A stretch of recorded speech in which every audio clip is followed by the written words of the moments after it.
नमस्कार दोस्तों एवं मेरे विद्यार्थी। आज हम मैथिली शरण गुप्त की कविता कक्षा 10वीं की है, उसका अंतिम अनुच्छेद आप लोगों के सामने प्रस्तुत करने जा रहा हूँ। विशेषकर मेरे 10वीं वर्ग के जितने भी विद्यार्थी हैं इसे सावधानी पूर्वक देखिए। अंतिम व्याख्या है और मैं इसका पूरे संपूर्ण व्याख्या भी आपको बताऊंगा, लेकिन सब लोगों से नम्र निवेदन है कि मेरे चैनल को सब्सक्राइब जरूर कीजिए, लाइक जरूर कीजिए और शेयर भी कीजिए, जिससे कि दूसरे बच्चे भी इससे लाभान्वित हो सके। अंतिम अनुच्छेद है, चलो अभिष्ट मार्ग में सहर्ष खेलते हुए, विपत्ति विघ्न जो परे उन्हें ढकेलते हुए। कितनी अच्छी पंक्ति है मेरे बच्चों, मेरे दोस्तों, सभी के लिए, पूरे मानव के लिए यह पंक्ति मैथिली शरण गुप्त ने लिखी है।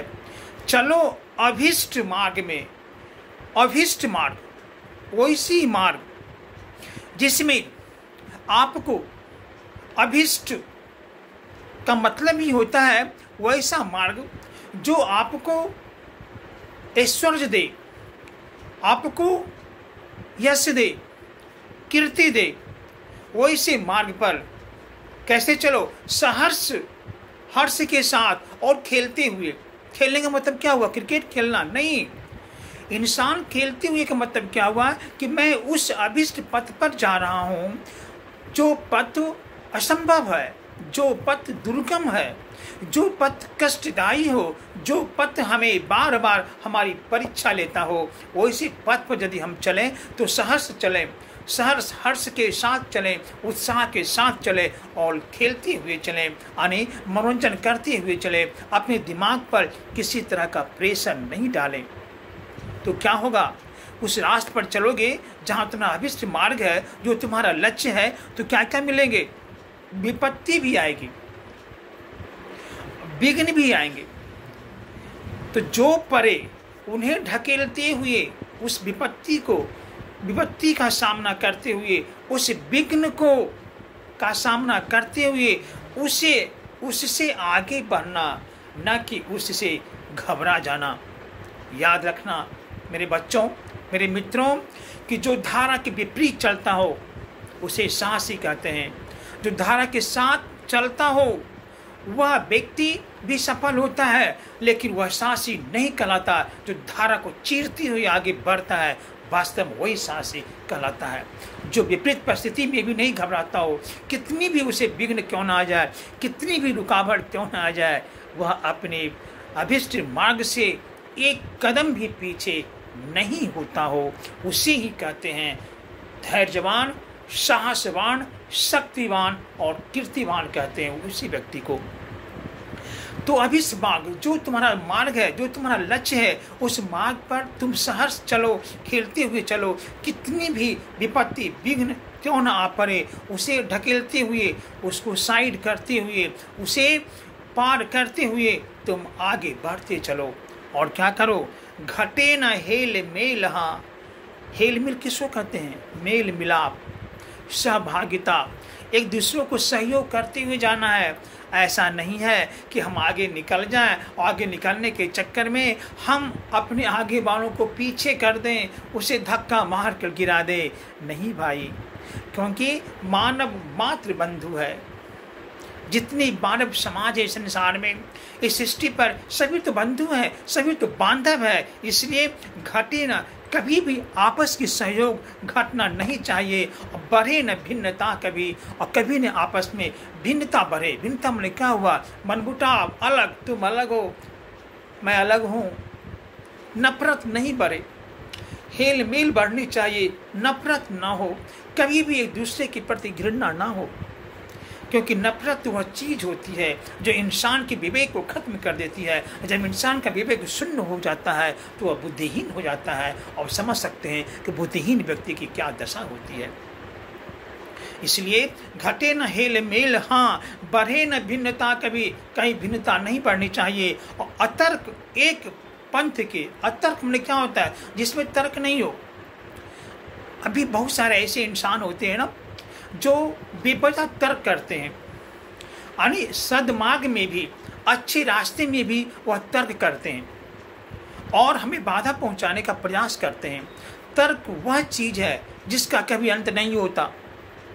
तर्क से हमें कुतर्क की ओर बढ़ते हैं जिसका कभी समाधान नहीं है। इसलिए हमें अतर्क से सावधान रहे और सतर्क पंथ हो सभी। और सतर्क मन क्या होता है? सावधानी।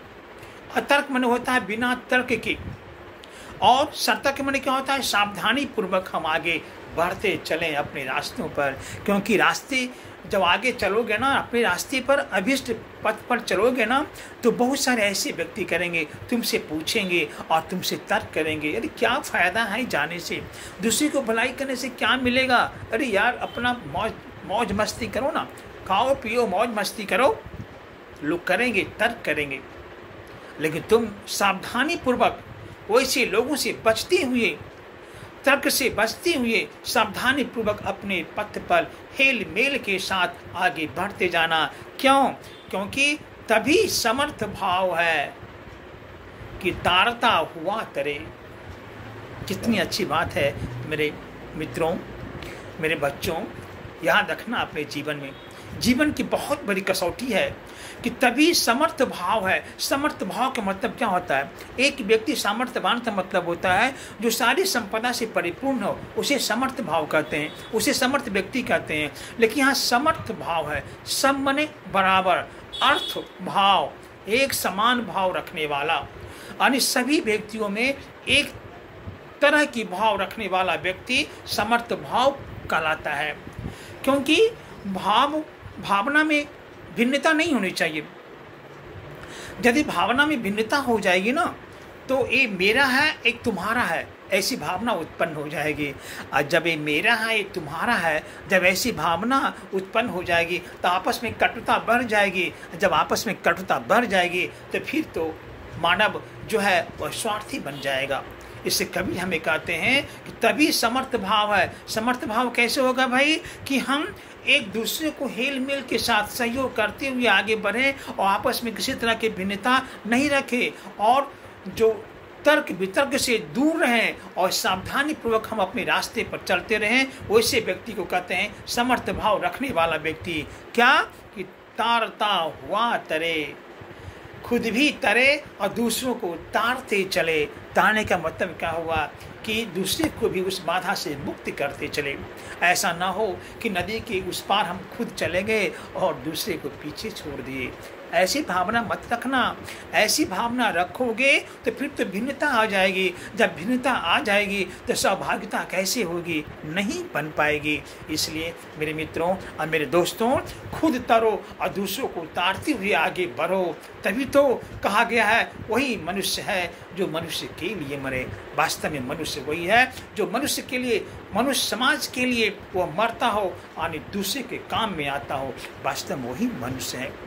इस कविता में मैथिली शरण गुप्त ने मानव के व्यवहार का सजीव रूप परिलक्षित कर दिया है और हमें स्पष्ट चेतावनी करते हुए हमारे जो दृष्टिकोण को यह दिखाया है कि हे मानव, सतर्क हो जाओ, क्योंकि ये जीवन मरणशील है।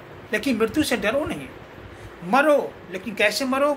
सुमृत्यु मरो, कि तुम्हारे जाने के बाद भी लोग तुम्हें याद रखें। ऐसी मृत्यु का वरण करो, तब तुम देखना कि तुम्हारे जाने के बाद भी तुम्हारे लोग याद रखेंगे, तुम्हारे गुणगाथा को गाएंगे, तुम्हारे यश को गाएंगे।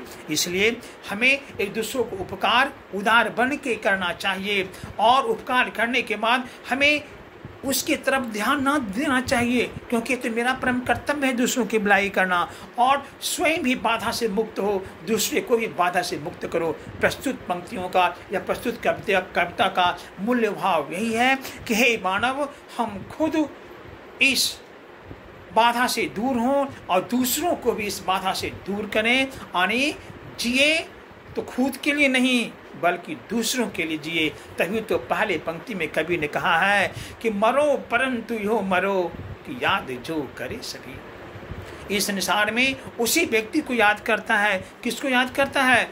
मरा नहीं वही की जो जिया न आपके लिए।